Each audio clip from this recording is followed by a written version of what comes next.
नमो वज्रायणाय सर्वव्यापीकृतिरूपाय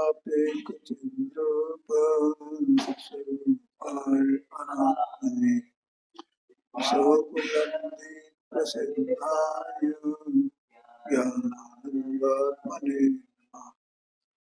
नमः समय साराय सारभूत्याचकाशते चित्स्वभावाय भावाय सर्वभावांतरच्यते।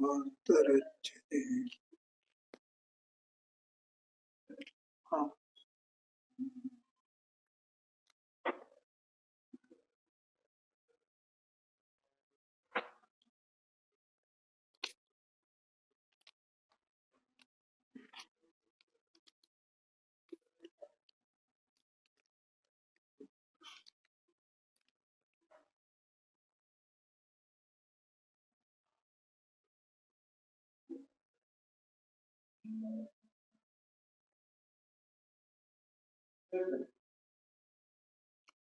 देखो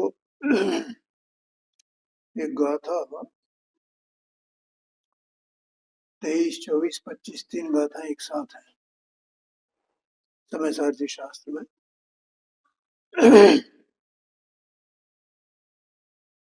वहाँ ये प्रकरण 17-18 गाथा के बाद 19वीं गाथा से शुरू होता है। 17-18 गाथा में तो जीव का कर्तव्य क्या है ये बता दिया। 17-18 गाथा क्या ख्याल में है कि नहीं है? हाँ हाँ, राजा की भांति जैसे कोई धनार्थी है, याद आ गई ना? तो वो धन का अर्थी पुरुष राजा को पहचाने कि धन की प्राप्ति मुझे किससे हो सकती है, फिर उसका अनुचरण करे, उसकी सेवा करे, अ, उसकी श्रद्धा करे, प्रतीति करे, तो उसे धन की प्राप्ति हो। वैसे ये जीव जीव रूप राजा है। तो ये जीव रूप राजा को माने ये जो त्रिकाली परम्परा भाव रूप जो आत्मा है ना, ये जीव राजा है, ठीक है। और ये उपयोग सुखार्थी है। तो ये उपयोग अपने को पहचाने, अपने शुद्धात्मा को पहचाने कि इससे मुझे सुख की प्राप्ति होगी। पहले ये नक्की करे कि इसके अलावा और कहीं से मुझे सुख की प्राप्ति नहीं होगी। और फिर उसकी श्रद्धा करे, ज्ञान करे और उसका आचरण करे, तो इसका कार्य हो सकता है, इससे सुख की प्राप्ति हो सकती है। उसके बाद 17-18 गाथा के बाद फिर 19 नंबर की गाथा है। उसमें शिष्य ने यह प्रश्न किया है कि ये जीव कब तक अज्ञानी रहता है। तो उन्होंने बताया वहां पर भैया जी, जब तक ये कर्म में और नो कर्म में ये मैं हूँ, और कर्म नो कर्म मैं हूँ, और कर्म नो नो एक बार कर्म नो कर्म की तरफ से और एक बार इसकी तरफ से, ये मैं ये हूँ, ऐसा कर जब तक ये इसकी बुद्धि ऐसी है तब तक ये अज्ञानी, ऐसा कहा। फिर उस अज्ञान के लक्षण बताए 20, 21, 22 गाथा में। फिर उसे ये बताया कि भैया देखो, भगवान ने अपने केवल ज्ञान में जीव को राग द्वेष वाला नहीं देखा है, उपयोग वाला देखा है। ये 23, 24, 25 गाथा है। और इसी में अग्नि और ईंधन का दृष्टांत आया है, ठीक है पांडे जी? तो वहां के भैया अग्नि अलग है और ईंधन अलग है, दोनों चीजें अलग अलग न्यारे न्यारे हैं।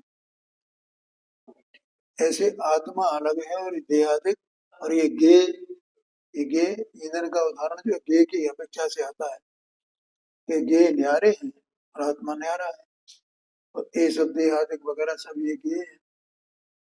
तो उसको अज्ञानी को समझाने का प्रयत्न किया है कि तू उपयोग लक्षण वाला जीव है ऐसा, तो उसमें ये प्रकरण आता है, इसमें गुरुदेव जी का व्याख्यान है। देखो यहाँ ये कहा, मोह राग द्वेष रूप भाव कर्म अशुद्ध चेतना रूप परिणाम। मोह राग द्वेष ये तो भाव कर्म है, और ये अशुद्ध चेतना परिणाम है। चेतना का ही परिणाम है ये, पुद्गल का परिणाम नहीं है ये, चेतना का परिणाम, अशुद्ध चेतना रूप परिणाम। क्योंकि ये जीव ही तो परिणम रहा है। जो जीव ये मानते हैं ना कि आत्मा तो शुद्ध है, आत्मा तो शुद्ध है, उनके लिए ये बात बहुत जोरदार है पानी। वर्तमान में जीव के साथ एक परमन रूप है। कौन? वे वो भाव कर्म राग द्वेष मोह जीव के साथ एक परिणमन रूप है। माने कोई मोह राग द्वेष का न्यारा परिणमन हो रहा हो और जीव का न्यारा परिणमन हो रहा हो, जैसे यहाँ देह का न्यारा परिणमन है और जीव का न्यारा परिणमन है, ठीक है ना? ये तो है ना? ऐसे ही क्या भाव कर्म का न्यारा परिणमन है और जीव का न्यारा परिणमन है कि नहीं है? एक परिणमन है, एक परिणमन रूप है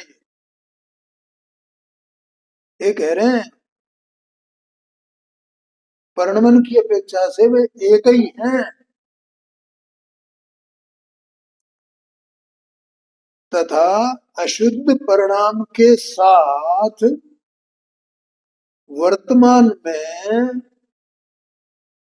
जीव व्याप्य व्यापक रूप परिणमता है।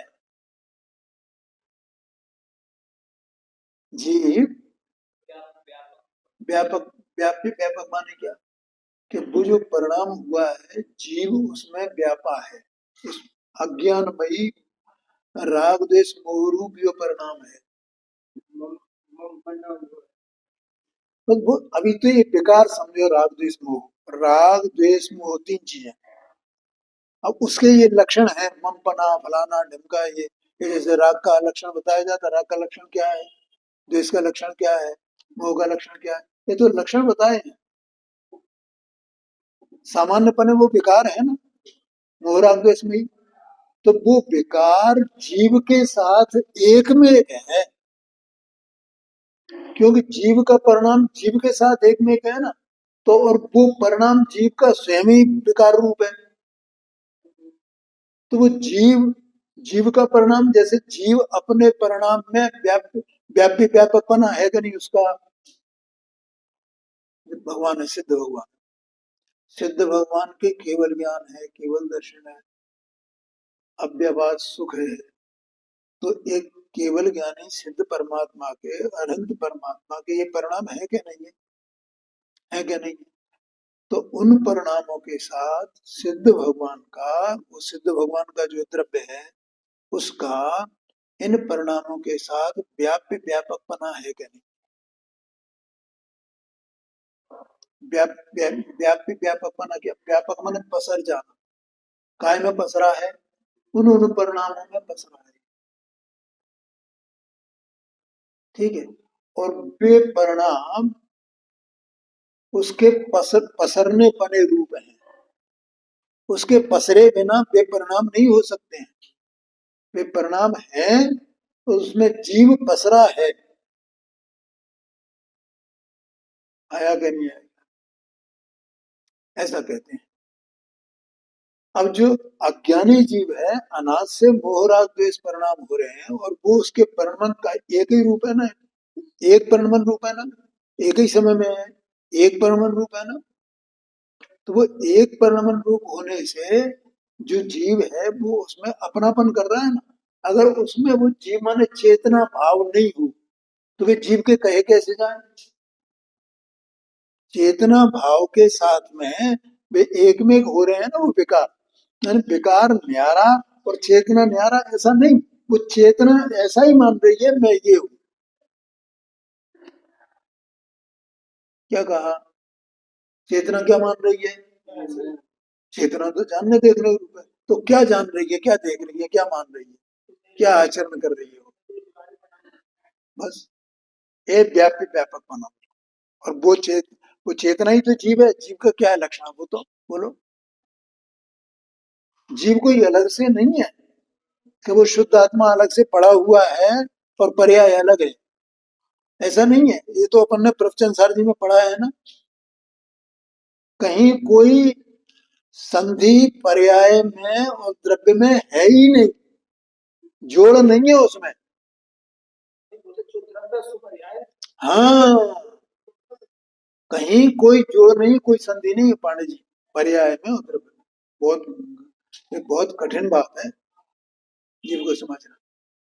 ऐसी द्रव्य की रचना ही ऐसी है। ठीक है। तो वो जो पर्याय हो रही है, परिणाम हो रहा है, वो परिणाम विकारी है, तो जीव विकारी हो रहा है बस। जीव उसमें पसरा हुआ है और वो जीव के पसरने रूप व्याप्य है बस। ये स्थिति है। ये तो जीव के उस वो जो द्रव्य पर्यायात्मक, जिसमें पर्याय में और द्रव्य में कोई संधि नहीं है, ऐसी जो द्रव्य की रचना है ना, उस द्रव्य की रचना में जीव के स्वभाव को स्थायी है, वो एक रूप है, त्रिकाल है, ये बताया जाता है। प्रवचन सार जी में उसे ध्रुव कहा कि देखो भैया, पर्यायों का अभाव होने पर भी किसी अपेक्षा से वही का वही है, ऐसा बोला का नहीं बोला? द्रव्य ही, सब द्रव्यों को लिया ना उसमें, तो उसमें जीव द्रव्य भी शामिल है ना। सब द्रव्यों की ऐसी रचना है ना, उत्पाद है द्रव्य, द्रव्योत्तम सत। ठीक है। लेकिन उत्पाद में और द्रव्य में कोई संधि है बीच में कि ये उत्पाद में है, ये द्रव्य है, ऐसी कोई संधि नहीं है। तो जैसे वहां द्रव्य के प्रकरण में उस द्रव्य को बताया और उत्पाद व्यय को लक्षणों से अलग अलग बताया, लेकिन रचना के हिसाब से वो बिल्कुल एक में एक है।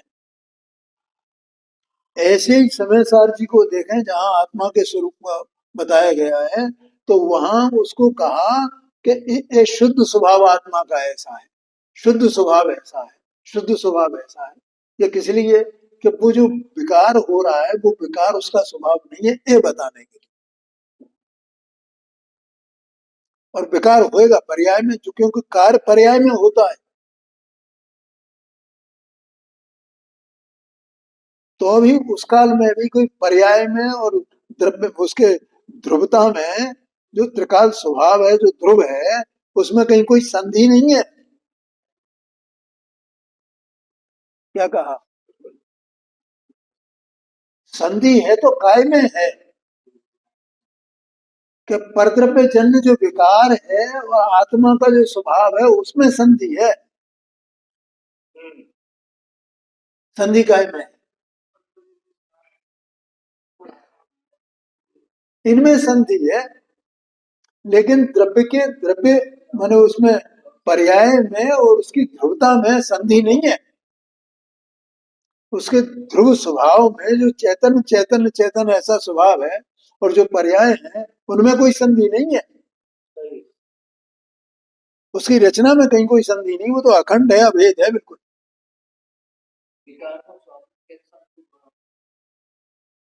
देखो, आत्मा की अवस्था में विकार त्रिकाली नहीं है ना।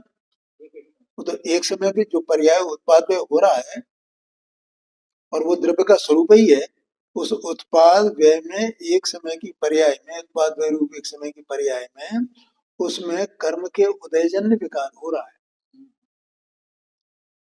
ठीक है। और अभी थोड़ी देर पहले मैंने बताया कि जीव के ये विकार हो कैसे रहा है, तो उसमें दो कारण है, एक अंतरंग कारण है, एक बहिरंग कारण है। ठीक है। और अंतरंग कारण क्या है कि देखो, जीव को जो अपन ने प्रवचन सारणी में पढ़ा है ना, कि अनाज से ये देह मिल गया ना,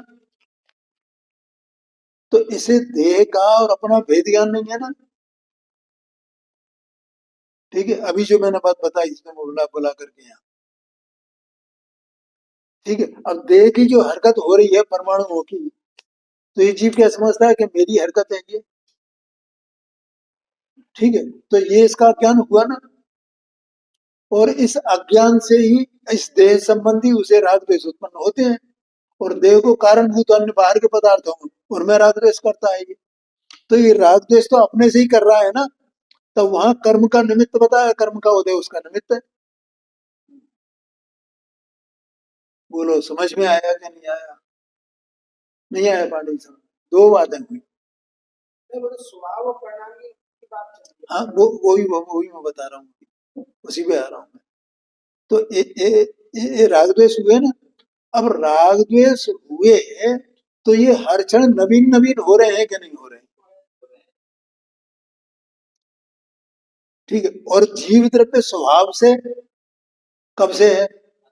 अनादि अनंत है। अब जो नवीन नवीन हो रहा है वो त्रिकाली जो स्वभाव है वो तो नहीं है ना। और जो त्रिकाली स्वभाव है वो नवीन नवीन तो हो नहीं रहा ना, बेकार की तरह।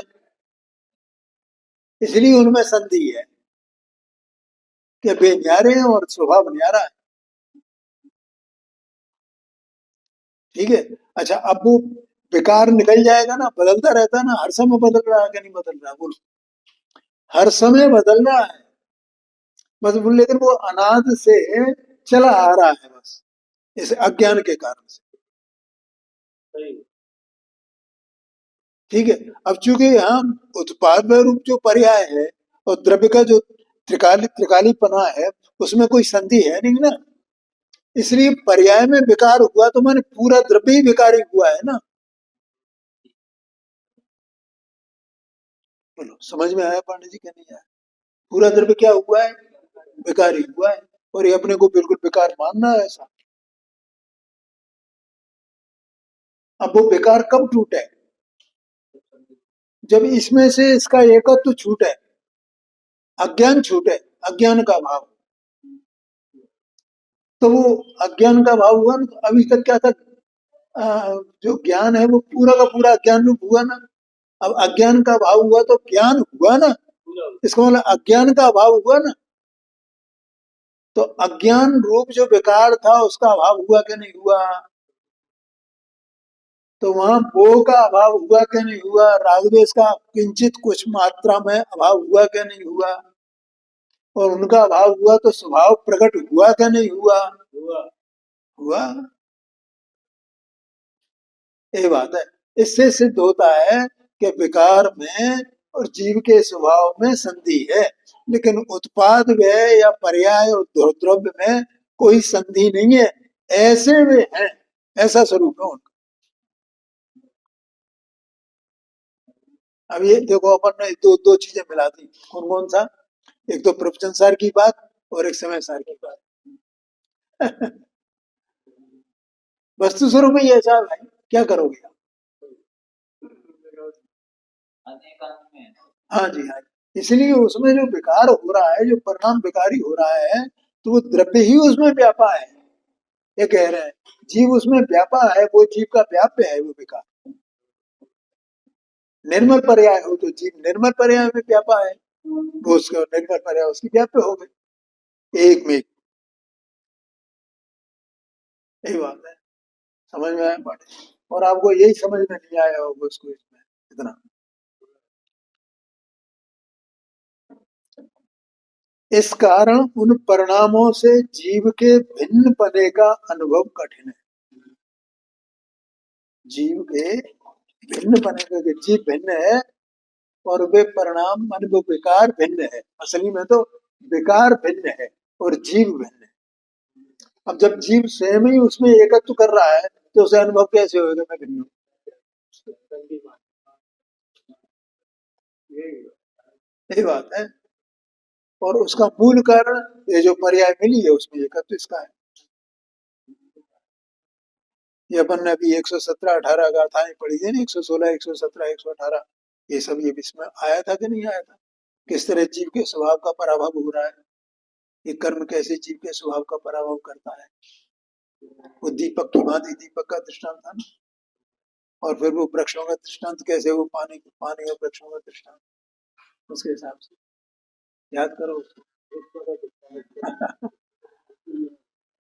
हाँ, इतना जोरदार हो।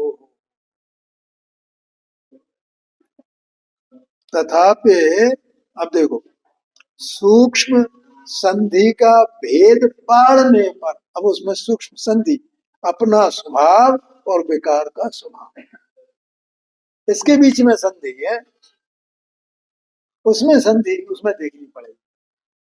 और वो स्वभाव जीव का त्रिकाल है, इसलिए उस त्रिकाल को और पर्याय को भेद करके कथन किया जाता है, क्योंकि तो विकार तो पर्याय में ही होता है।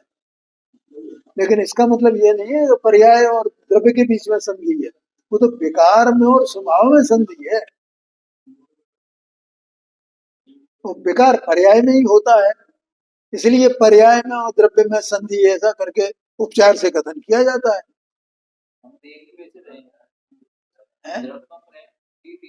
हाँ, तो पर्याय में और द्रव्य में संधि है, ये उपचार का कथन है। वास्तव में तो संधि तो विकार और स्वभाव के बीच में है, ये समझना। ओ, हाँ, वो तो उसमें संधि है ही नहीं भाई।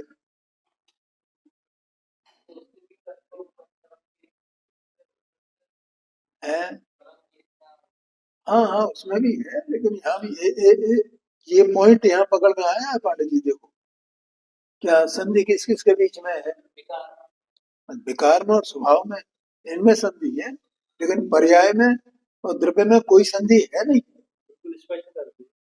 हाँ जी, हाँ जी। अब वो पर्याय, चूंकि वो विकार पर्याय में ही होता है, इसलिए पर्याय में और द्रव्य में, पर्याय में द्रव्य में ऐसी संधि कही जाती है। पर्याय के पर्याय वैसी हो रही है ना हर समय, और स्वभाव में वो होती नहीं है। त्रिकाली जो परिणाम पारिणामिक भाव है, उसमें विकार होता नहीं है, इसलिए वो उसका विकार का उपचार पर्याय में करके पर्याय और द्रव्य की संधि बता देते, कह देते, वो व्यवहार का कथन। निश्चय से संधि विकार और स्वभाव में है, और फिर पर्याय का और द्रव्य का जो संधि बताई वो व्यवहार है, उपचार, ऐसा समझना। तो भेद पाड़ने पर भिन्न प्रतीति होती है। स्वयं आनंद स्वरूपी चैतन्य भगवान होते हुए रागादि को अपना माने, इसी का नाम मिथ्यात्व है।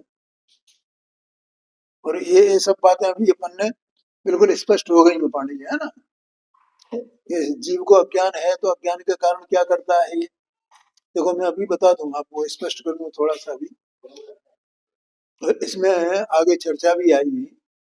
अभी मैं यहाँ बैठा था, तो इसका ये है ना, ये नीचे लटक रहा है, और ये इसमें मैं इसको पहले, तो इसमें से ये धागे निकल रहे हैं,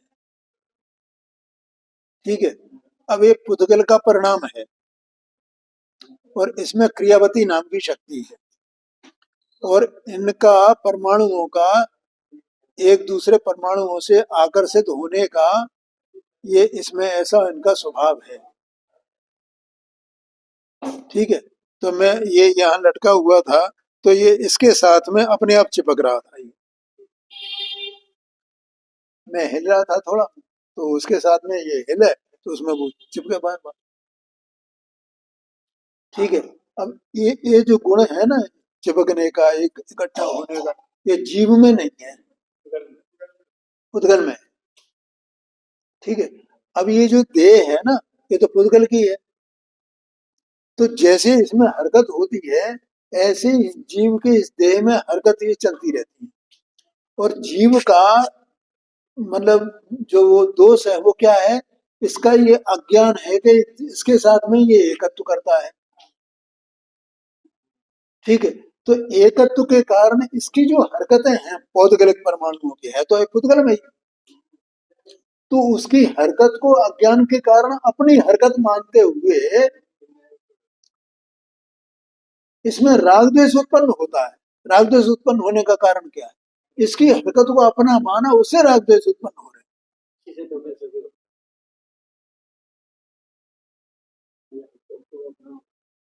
इसमें हरकतें हो रही, जैसे पनिशान मोक्ष में प्रकाशक में लिखा है, इससे जीव से इंद्रियों की पीड़ा सही नहीं जाती। तो अपने को ऐसा लगता है इंद्रियां तो जड़ है ना, इनमें क्या पीड़ा होगी, इनमें क्या पीड़ा होगी, लेकिन पीड़ा ये है पंडित जी कि ये आपस में एक दूसरे के प्रति, दूसरे पदार्थों के प्रति आकर्षण वगैरह इनका जो चलता है ना, तो जीव समझता है मैं आकर्षित हो रहा हूँ, ये मेरे हैं। है तो इनका सब, जीव का इनमें अज्ञान है, वो अज्ञान से एकत्व है। इनमें एकत्व से इनका जो दूसरे पदार्थों से निमित्त नमक संबंध है, उसमें इसका एकत्व है। तो निमित्त निमित्त भाव को कुछ को जानता नहीं, इनके इसके स्वरूप को नहीं जानता, अपने स्वरूप को नहीं जानता, तो ये अपना मानता है सब, ये चल रहा है, ये अज्ञान है। और इसलिए इसको राग द्वेष उत्पन्न होते हैं, लेकिन ये राग द्वेष इसके स्वभाव नहीं है, तो वहां उसका निमित्त का ज्ञान कराया है। वो है तो वो अज्ञान से, उनका मूल क्या है? क्यों कपिल भाई, क्या मूल है उसका राग द्वेष उत्पन्न होने का? अज्ञान है। और अज्ञान क्या है? देह जीव को एक दिन है।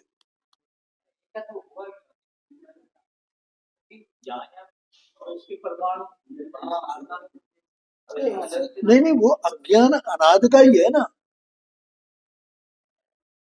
वो तो ठीक है। अब वो तो देह तो अनंत परमात्मा को भी है ना, मुनिराजों को भी है ना, तो उनके देह में एकत्व तो नहीं है ना। हाँ, इससे नहीं है, एकत्व वो अनादि का ही चला रहा अज्ञान, अनादि का ही है। तो भगवान ने कैसा एकदम एक एक बात सत्य है, भगवान की एक प्रमाण होता है अपने, अपने छतमस्त पंजीव है, तो अपने अनुमान से और आगम से ये बातें अपने ज्ञान में प्रमाण होती है कि हाँ वास्तव में ऐसे ही है। हाँ जी, मतलब अपन अभी यही चर्चा कर रहे थे ना थोड़ी यहाँ पे, जब कि भैया देखो भगवान ने ये बातें बताई, कितनी सत्य बताई है, उन्होंने अपने केवल ज्ञान में देखा है ऐसा। जब ये प्रयोजन भूत बातें सत्य हैं तो उसमें मोक्ष में प्रकाश, तो अप्रयोजन भूत बातें क्यों असत्य होंगी? सब सत्य बातें हैं। इसलिए चारों अनुयोग में जितनी कथनी आई है भगवान की, जो उनके अनुसार दिव्य ध्वनि के अनुसार, वो कहीं भी कोई भी असत्यता नहीं है उसमें। चाहे वो प्रथमानुयोग हो, कथाएं हो महापुरुषों की, और चाहे वो कर्णानुयोग हो, और वो चाहे चरणानुयोग हो, चाहे त्रिव्याम, एक एक बात बिल्कुल सत्य हो। हाँ जी,